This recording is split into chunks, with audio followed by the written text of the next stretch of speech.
नमस्कार दोस्तों, कलयुग के चमत्कार संतों की वाणी में आप सबका स्वागत है।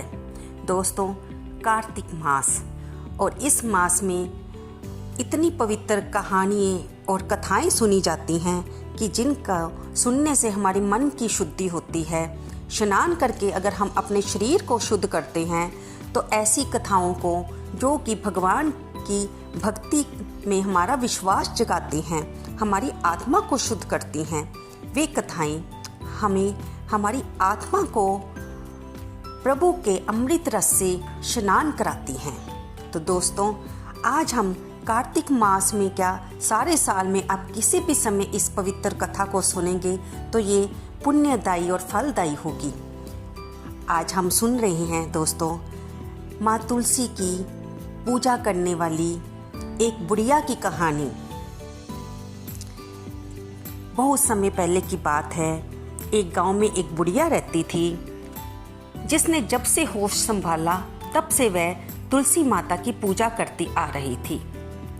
वह पूजा तुलसी माता की सामने दीप जलाती, उनके पानी से उनको सींचती, उनकी स्तुति करती और उनकी दीपक जलाकर आरती करती।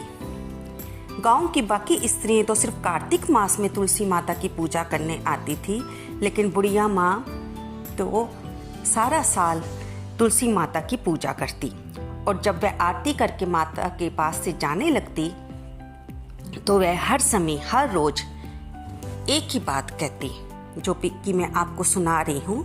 यानी कि उसकी बात में एक तरह से प्रार्थना थी। बुढ़िया माता कहती, हे तुलसी माता सत की दाता, मैं बिलरा सींचू तेरा, तू कर निस्तारा मेरा। तुलसी माता अडवा दे लडवा दे, पीतांबर की धोती दे, मीठा मीठा ग्रास दे, वैकुंठ का वास दे, चटके की चाल दे, पटके की मौत दे, चंदन की काठ दे, झालर की झनकार दे, साईं का राज दे, दाल भात का जीवन दे, ग्यारस की मौत दे, श्री कृष्ण का कंधा दे। वह रोज इसी बात से तुलसी माता को प्रार्थना करके अपनी पूजा समाप्त करके वापस अपने घर को चली जाती। तुलसी माता रोज उसकी प्रार्थना को सुनती और फिर धीरे धीरे तुलसी माता सूखने लगी। भगवान कृष्ण ने जब तुलसी माता को देखा कि वह दिन प्रतिदिन सूखती जा रही हैं, तो उन्होंने तुलसी माता से इसका कारण पूछा। तब तुलसी माता ने कहा, प्रभु सब ठीक है, सभी आपकी आशीर्वाद से मेरी बहुत पूजा करते हैं, मुझे प्यार से सींचते हैं, मेरी स्तुति करते हैं, मेरी आरती करते हैं और आपके नामों के साथ मेरा गुणगान करते हैं। तब प्रभु ने पूछा कि फिर भी तुम्हारे चेहरे पर ये उदासी, ये चिंता क्यों दिखाई दे रही है? तब तुलसी माता ने प्रभु से कहा कि हे नारायण, मेरे पास एक बुढ़िया माता आती है और वह हर समय में मेरी स्तुति करते हुए अंत में ये प्रार्थना बोलती है। तब भगवान श्री कृष्ण तुलसी माता से पूछते हैं कि वो कौन सी प्रार्थना बोलती है। तब तुलसी माता कहती है कि वह मेरे को कहती है कि हे तुलसी माता सत की दाता, मैं बिलरा सींचू तेरा, तू कर निस्तारा मेरा।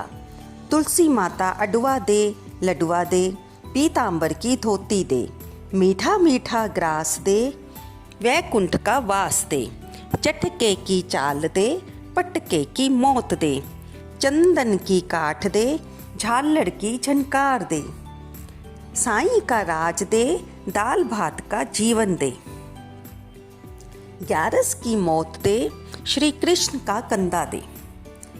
तब भगवान श्री कृष्ण उनसे पूछते हैं कि तुलसा, इसमें इतनी चिंता और उदास होने की क्या बात है? तब तुलसा माँ ने कहा, प्रभु बाकी तो सब ठीक है, लेकिन मैं उसको इस बात का वायदा कैसे कर सकती हूँ जब वो ये बात कहती है कि श्री कृष्ण का कांधा दे। तब प्रभु श्री कृष्ण, जो कि बहुत दयालु हैं, स्वभाव से अकारण कृपा करने वाले हैं, माँ तुलसा से कहते हैं कि तुलसा तो इस बारे में चिंता मत कर, ये मेरा वायदा रहा कि जब भी उस बुढ़िया की मौत होगी मैं ही उसे कंधा देने जाऊंगा। उसकी जैसी भावना है उसको वैसा ही फल हम दोनों देंगे।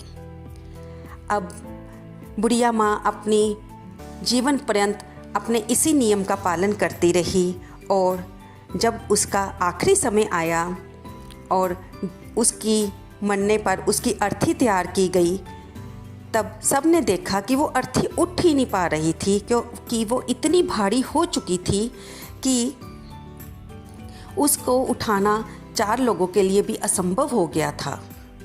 अर्थी ना उठने पर लोग तरह तरह की बातें बनाने लगे।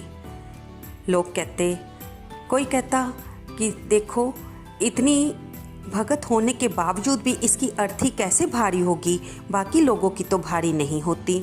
दूसरा कहने लगा, ये जरूर कोई नाटक ही करती होगी, ये अंदर से माँ की पूजा नहीं करती थी, इसलिए इसकी अर्थी भारी होगी और इसकी अर्थी उठाने वाला भी कोई नहीं है। ऐसे लोग तरह तरह से, कोई बुढ़िया की प्रशंसा कर रहा था कि वह बहुत बड़ी भगत थी और उसकी मौत आज एकादशी के दिन हुई है, और कोई बुढ़िया के बारे में निंदा कर रहा था कि देखो वह नौटंकी करती थी इसीलिए तो उसकी अर्थी नहीं उठी। तभी वहाँ पे इस बात को लेकर गांव के लोग जमा होने लग गए। उन लोगों की भीड़ को चीरता हुआ एक ग्वाला सा दिखने वाला व्यक्ति आगे आया और उसने पूछा कि यहाँ पर भीड़ क्यों लगी हुई है। तब लोगों ने कहा कि ये बुढ़िया मर गई है और इसकी अर्थी इतनी भारी हो गई है कि हम सबसे 4 बंदों से भी उठाई नहीं जा रही। तब वो ग्वाला कहने लगा, कोई बात नहीं, इसमें मैं आपकी मदद करता हूँ, मुझे बुढ़िया के कान में कुछ कहना है। अब लोगों को इससे क्या इतराज़ हो सकता था, वो तो जल्दी से जल्दी बुढ़िया को शमशान घाट में ले जाकर उसका अंतिम संस्कार करना चाहते थे। तब गांव के मुखिया ने कहा कि ठीक है, आप ऐसा ही कीजिए। तब वो ग्वाला, जो कि असल में भगवान श्री कृष्ण थे, उन्होंने बुढ़िया के कान में जाकर कहा, बुढ़िया माँ उठो, अडवा लो, लडवा दो लो, पीताम्बर की धोती लो, मीठा की मीठा गिरास ले, वैकुंठ का वास ले, चटके की चाल ले, पटके की मौत ले, चंदन की काठ ले, झालर की झनकार ले, साईं का राज ले, दाल भात का जीवन ले, 11 की मौत ले और श्री कृष्ण का कंधा ले। जैसे ही उस ग्वाले बने भगवान श्री कृष्ण ने बुढ़िया के कान में ये बातें सुनाई तो बुढ़िया की अर्थी हल्की हो गई और भगवान कृष्ण ने ग्वाले के रूप में उस अर्थी को कंधा दिया और उसे शमशान घाट में ले जाकर उसका अंतिम संस्कार अपने हाथों से किया। तो दोस्तों, देखा आपने माँ तुलसा की पूजा करने की कितनी बड़ी महिमा, जो कि कार्तिक महात्म, जो कि पूरी तरह से तुलसी माता की पूजा को समर्पित होता है।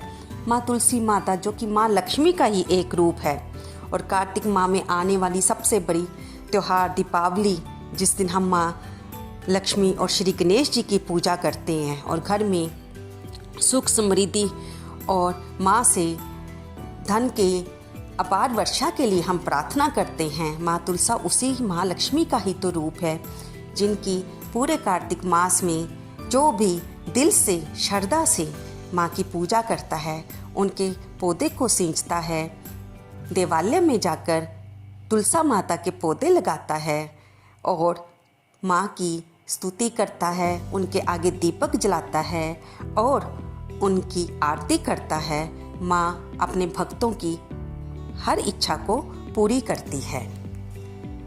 तो दोस्तों, ये थी तुलसा माँ की महिमा की कहानी। आपको कैसी लगी कृपया कमेंट बॉक्स में अवश्य लिखें। इसे लाइक करें, शेयर करें और सब्सक्राइब करें। धन्यवाद दोस्तों।